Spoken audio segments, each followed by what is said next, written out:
A esta hora en Mega Noticias vámonos a Debate Con y le doy la bienvenida, por supuesto, a Arturo Huerta González, profesor de posgrado de la Facultad de Economía de la UNAM. Gracias, Arturo, por estar con nosotros.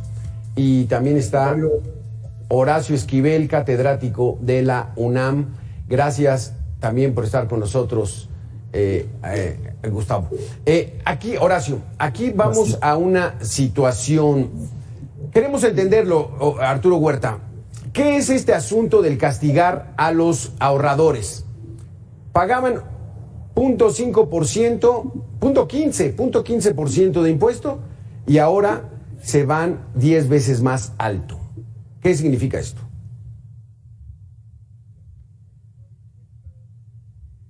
La autonomía del Banco Central le quitó el monopolio del dinero al gobierno. El gobierno no puede financiarse con el dinero que emite el Banco.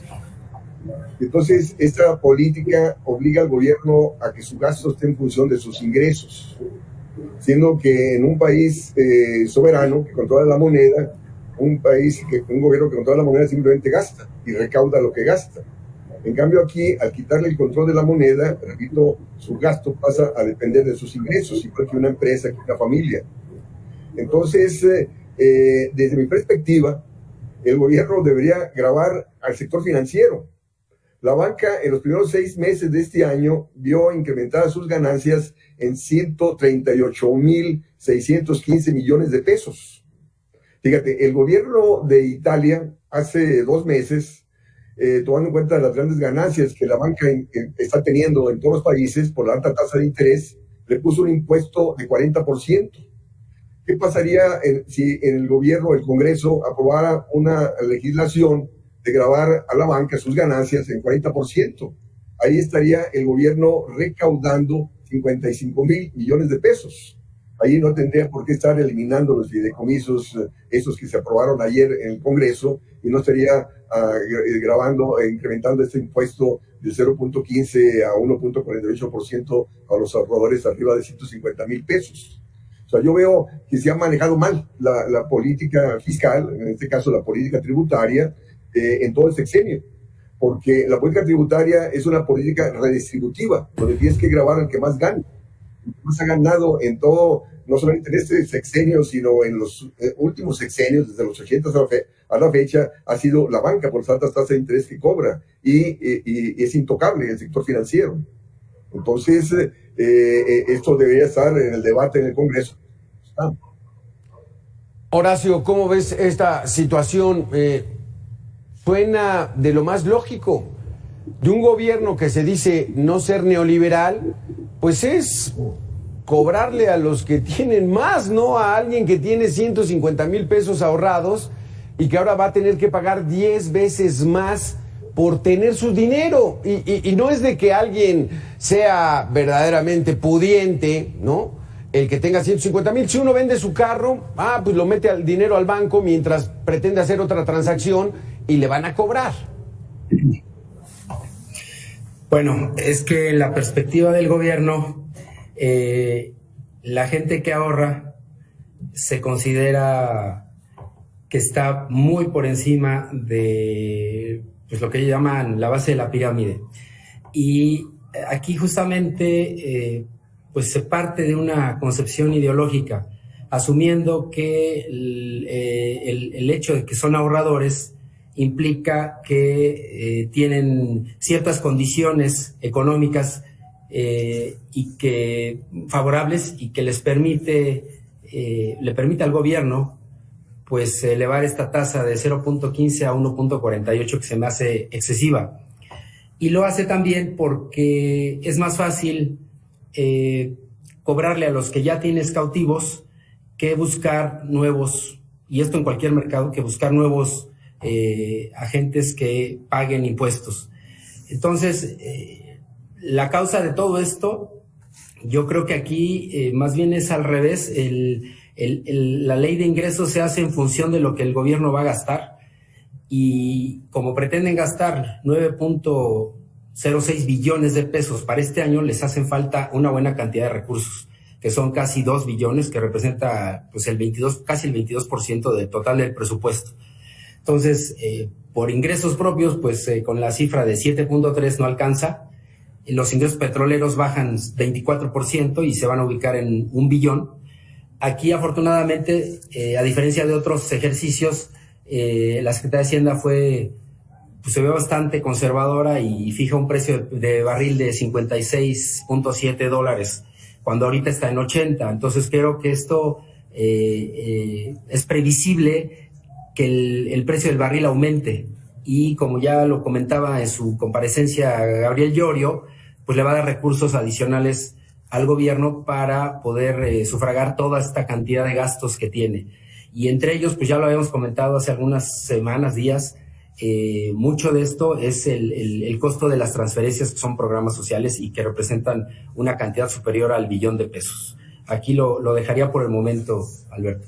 Exactamente, pues bueno, vamos a tener que hacer una pequeña pausa de 2 minutos, Arturo Huerta, Horacio, y regresamos para ver esto. 22% de los ingresos los está considerando que los va a tener que cubrir con deuda, ¿no? ¿Es deuda o no es deuda ese déficit de casi 2 billones de pesos? Pero con sus respuestas regresamos en 2 minutos.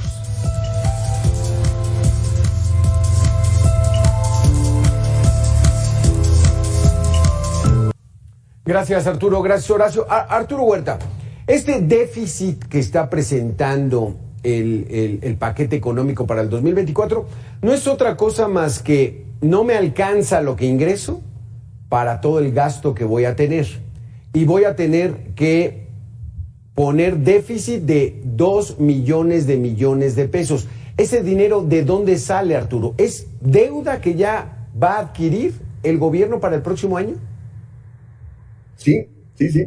De hecho, fíjate, en la minuta del Banco de México, publicada la semana pasada, las mismas autoridades del Banco de México se espantan de ese déficit de 4.9% del Producto Interno Bruto.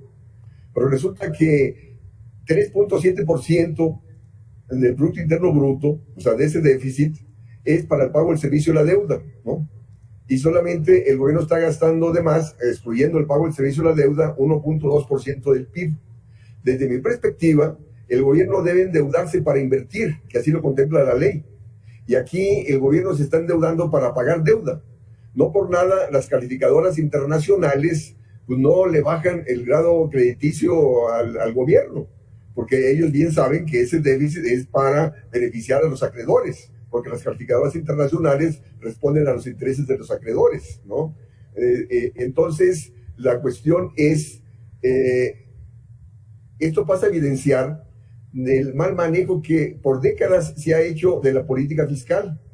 El gobierno debe gastar justo para impulsar la actividad productiva, la actividad económica, la creación de empleo, y así incrementar el ingreso nacional para incrementar la recaudación tributaria. Claro. Y el problema es que el gobierno ha terminado recaudando menos de lo que gasta, porque mucho del gasto se va a importaciones, no genera efectos multiplicadores internos. Y otro problema, Alberto, es la alta tasa de interés. Ese déficit fiscal del cual tanto se asusta el Banco Central es causante de la alta tasa de interés que ellos han venido estableciendo.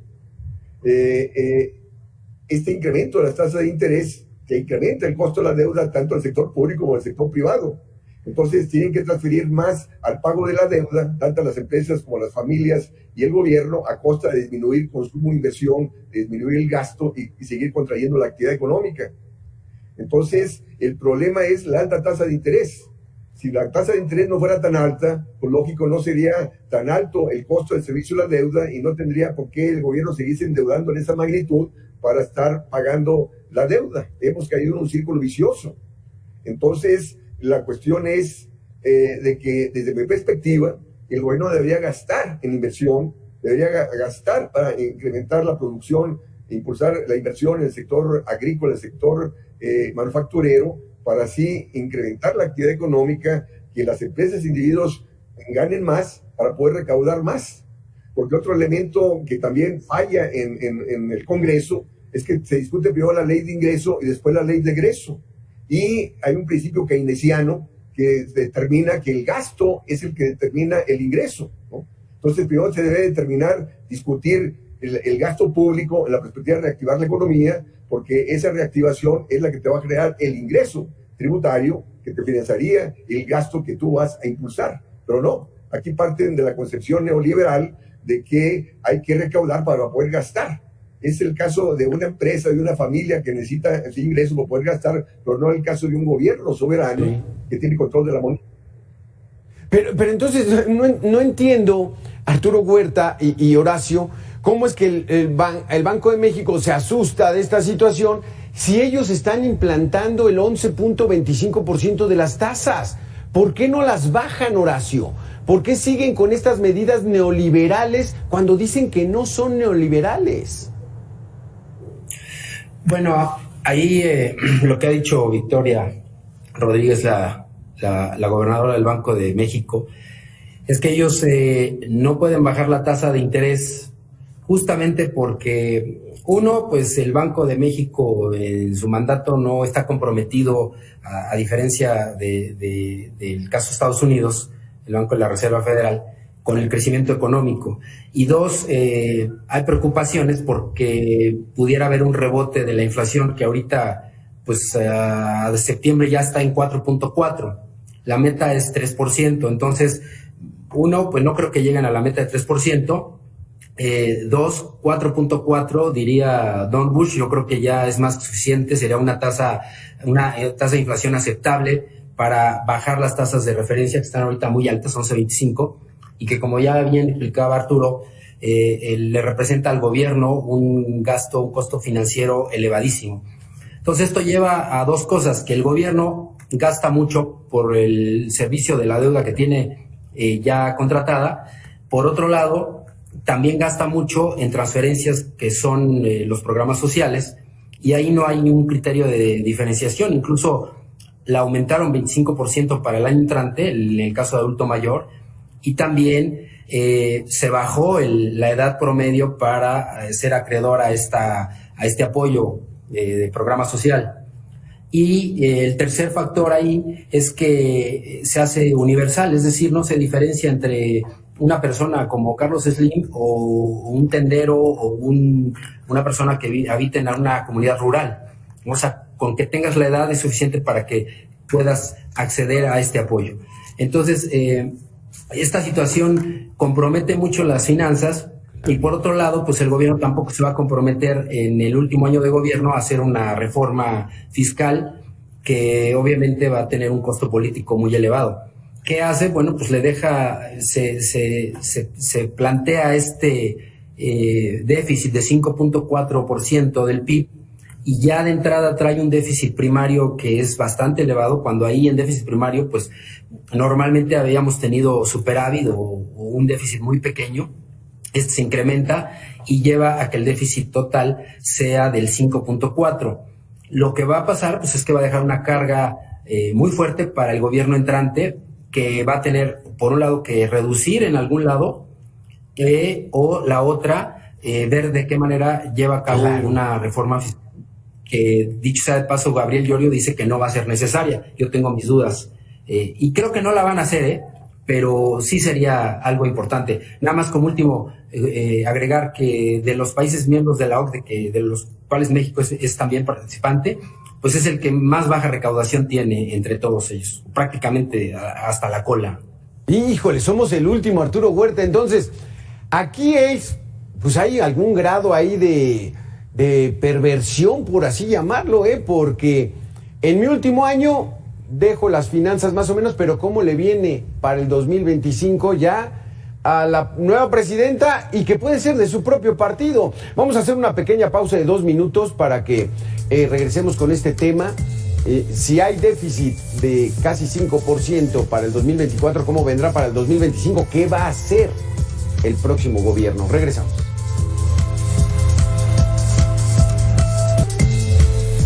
Gracias, Arturo. Gracias, Horacio. Regresamos a esta mesa de debate. Arturo Huerta, pues bueno, el próximo año 2 millones de pesos son deuda. Lo van a tener que pedir prestado. Según nos comentaba nuestro reportero Jorge Chaparro, ya está ese crédito a pagarse a 20 años. El presidente de México había dicho que no nos íbamos a endeudar. Nos estamos endeudando. Bueno, la cuestión es de que la relación de endeudamiento no va a pasar del 50% del Producto Interno Bruto, a diferencia de otros países que la tienen 60, 70% y más, ¿no? El problema es, aquí hay que diferenciar entre el déficit financiero, que es por el pago del servicio de la deuda, con respecto al déficit primario, el que excluye el pago del servicio de la deuda. Horacio decía que era alarmante el déficit primario, y yo digo en absoluto. Tiene más impacto sobre la actividad económica el gasto dentro de la balanza primaria, porque se va a inversión y va a gasto, y tiene que ser canalizado a incrementar la producción nacional y el empleo para crear efectos multiplicadores, para incrementar el ingreso nacional y así ver incrementada la recaudación tributaria. Y así el gasto se está financiando por sí mismo al impulsar la actividad económica. A diferencia del déficit financiero, por el costo del servicio de la deuda, por la alta tasa de interés, quien se beneficia de ello es la banca, los acreedores. Sí, solo a pagar. Y ellos... Solo a pagar, ¿no? Sus ganancias las invierten en el sector financiero, pero no tiene impacto sobre la actividad productiva. Entonces, de ahí que yo planteaba, hay que gravar a esos sectores para así tener recursos para incrementar la inversión y el empleo en favor de lo nacional. Porque si, mira, la cuestión, un elemento muy importante en la economía, ¿no? La deuda no se paga dejando de gastar. Una empresa y una familia sí. O sea, tú tienes que dejar de gastar para pagar tu deuda, a nivel de individuo, a nivel de una empresa, pero no a nivel de un gobierno.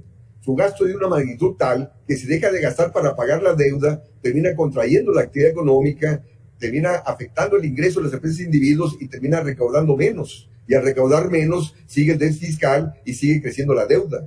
Entonces, esto tienen que entenderlo las autoridades y el Congreso, y no seguir con estas políticas de recortar el gasto para pagar la deuda. Y efectivamente, como dijiste tú, Alberto, por más que el gobierno dijo que no se iba a endeudar, su misma política de austeridad fiscal lo ha llevado a seguir incrementando la deuda, porque ha frenado la actividad económica.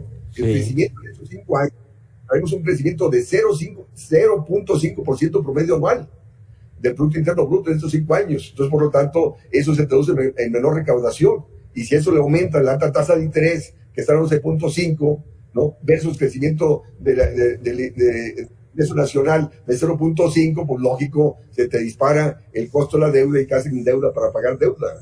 Es 0.5% el promedio anual de México, cuando el presidente, cuando era candidato, decía, es que cómo crecen al 2% los gobiernos neoliberales, aquí estamos creciendo a medio punto porcentual. Horacio, ¿qué representa que este déficit, que este endeudamiento que vamos a tener el próximo año sea muy similar al último año de Carlos Salinas de Gortari, 1988? O sea, el déficit, no teníamos un déficit tan alto como en el último año de Carlos Salinas en 1988.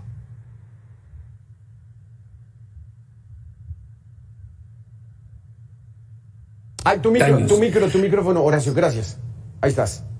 Ya, ahí me escuchan, sí. Sí, es el déficit más alto en 30 años. A mí sí me preocupa, aquí entendiendo el déficit que yo mencionaba, la diferencia entre ingresos y egresos antes de pagar el servicio de la deuda. A ese déficit me refiero, que ahí hay una regla que no es una teoría ni nada por el estilo, es una práctica de la Secretaría de Hacienda, que ese déficit, y esta es una discusión ya muy añeja, estoy hablando de justamente los años que tú mencionas, de los años 80, cuando recuerdo que Pedro Aspe comparecía y hablaban del déficit primario, entendiendo lo que ya mencioné, ¿no?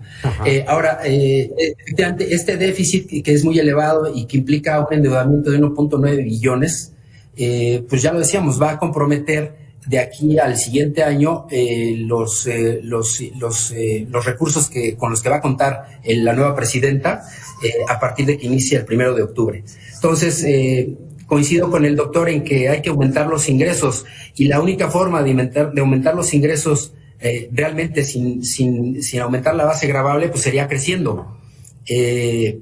Y desgraciadamente en esa parte, salvo este año que creo que la estimación es arriba de 3% y se va a cumplir, pues los demás años ha estado bastante lejos de ese número. y efectivamente nos quejábamos antes del 2.5% anual y ahorita la tasa de crecimiento anual es mucho menor. Una forma, decía, de elevar los ingresos tributarios es esa, que la economía crezca, porque de esa manera hay más empresas que pagan impuestos y los ingresos del gobierno pueden aumentar. Lamentablemente, esto no ha sucedido, pero para fortuna del gobierno, pues geográficamente tenemos ahí ventajas comparativas, y creo que el nearshoring o el reacomodo de industrias que están viniendo a México va a ser un salvavidas, que a lo mejor no la panacea, pero de algo va a servir para que pues fluya un poco de inversión al país, Alberto. Pero ahí, ¿de qué manera? ¿Cuánto tiempo tarda en impactar en la economía nacional el ingreso de muchas empresas de los Estados Unidos que se están relocalizando con esto del nearshoring, Arturo? Mira, yo he venido desmitificando esta situación, Alberto. Entrada de inversión extranjera la hemos tenido, ¿no? Por muchos años. La inversión extranjera directa que venía en los 50, 60 y 70 era para sustituir importaciones. Y esas inversiones impulsaron la industrialización y el crecimiento económico. A diferencia de la inversión extranjera directa que ha venido de los 80 a la fecha, que ha sido para incrementar exportaciones, para crecer hacia afuera. Y esas empresas transnacionales trabajan con alto componente importado, traen insumos de China, de Asia, aprovechan la baratura mano de obra y a partir de aquí exportan a Estados Unidos aprovechando la ventaja de localización de ser vecino del principal mercado del mundo, ¿no? Entonces, ahora, hay un elemento, entonces, por lo tanto, esa entrada de inversión extranjera directa de los 80 a la fecha no se ha traducido en mayor desarrollo industrial y en mayor crecimiento económico. Quien ha ganado han sido esas empresas transnacionales. Ahora, estamos en un contexto que a partir de la crisis de 2008-2009 ha venido creciendo cada vez menos el comercio internacional. Muchos países, a raíz de la pandemia y a raíz de la guerra a Rusia-Ucrania, están avanzando en el autoabasto, en la sustitución de importaciones. El propio Estados Unidos estableció una política industrial el año pasado para avanzar en la producción interna de semiconductores, de chip, etcétera. Y en consecuencia, repito, Europa está contestando igual. Está instrumentando política industrial para que no se vayan sus empresas. Entonces, por lo tanto, va a seguir disminuyendo el comercio internacional. La misma Organización Mundial del Comercio publicó hace días que el comercio en este año, el comercio internacional va a crecer en 0.8% solamente en este año, ¿no? Entonces, y aquí están mucha gente festinando que van a venir las empresas el nearshoring, las empresas transnacionales y que vamos a crecer. ¿Para quién van a exportar? Repito, en un contexto de desaceleración de la economía mundial, donde el propio Fondo Monetario Internacional dijo la semana pasada que van a seguir permaneciendo las altas tasas de interés a nivel internacional. Entonces, eso te frena la actividad económica y te frena el comercio internacional y no vamos a recibir esos 50 mil millones de dólares que han dicho que recibiríamos en este periodo. Sí, exactamente. Horacio, estaremos, se nos acaba el tiempo, pero estaremos con una bomba de tiempo la próxima administración federal. ¿Qué va a hacer para tratar de solucionar todo esto? Sí, va a tener que plantearse seriamente la nueva presidenta qué va a hacer y su secretario de Hacienda, quien quiera que sea, de qué manera, yo insisto, este crecimiento que han tenido los programas sociales es insostenible, porque además la población de México está envejeciendo, entonces cada año se agregarían más y más personas a esta bolsa que tiene el programa adulto mayor, que es el más importante y el más grande. Entonces, sí, algo tendrán que pensar, no sé si subir la edad o mantener el monto, ya no subirlo nominalmente para que por efecto inflacionario baje. Entonces, esa por un lado, y la otra, pues insisto, plantearse si van a hacer alguna reforma fiscal o apostarle al crecimiento económico, que ahorita ya no da tiempo mucho de desarrollar cómo, pero podríamos comentarlo después, Alberto. Sí, exactamente, porque suena muy bonito, Horacio y Arturo. No, pues les vamos a dar más de 6,000 pesos. Pues sí, pero ¿sustentados en qué? Y el tiempo pasa. Y si ya traemos una deuda para el próximo año, como ven, el 25, el 26, el 27, y se siguen sumando beneficiarios de los programas, pues ¿A dónde nos lleva ese camino, Arturo Huerta, Horacio Esquivel? Se nos acabó el tiempo, muchísimas gracias. Esperemos seguir analizando esto, sobre todo para cuando ya tengamos números más fijos y entender qué es lo que va a pasar en la economía, que no es fácil, pero pues para eso están, para resolverlo. Los gobiernos, me refiero. Arturo Huerta, Horacio Esquivel, muchísimas gracias por haber estado aquí en Mega Noticias. Nosotros regresamos después de una pausa de 2 minutos.